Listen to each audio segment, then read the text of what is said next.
საერთაშორისო ქორეოგრაფიული ფესტივალი კავკასია 2014 დღეს ბათუმის დრამატულ თეატრში დაიხურება. მანამდე კი 7 ქვეყნის წარმომადგენელს განათლების მინისტრი შეხვდა. მხარეებმა ღონისძიების მნიშვნელობაზე, რეგიონის კულტურულ პოტენციალზე ისაუბრეს და საჩუქრებიც გაცვალეს. ფესტივალი საქართველოს ქორეოგრაფიული კავშირის ორგანიზებით 1 ივნის ფოთში გაიხსნა.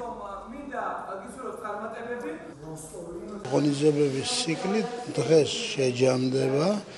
ხვალ ჩვენ მთლიანობაში ამ საორგანიზაციო კომიტეტში შეჯამებს და უკვე დავიწყეთ მზადებას იმ შენიშვნებისა და დადებითი და ვარყოფითი გამოცდილების გათვალისწინებით დავიწყეთ მზადებას ახალი ფესტივალისათვის, რომელსაც ერქვა კავკასია 2015. საქართველოში პირველად ვიმყოფები. ფესტივალში მონაწილეობა ჩვენი ქვეყნისთვის მნიშვნელოვანია.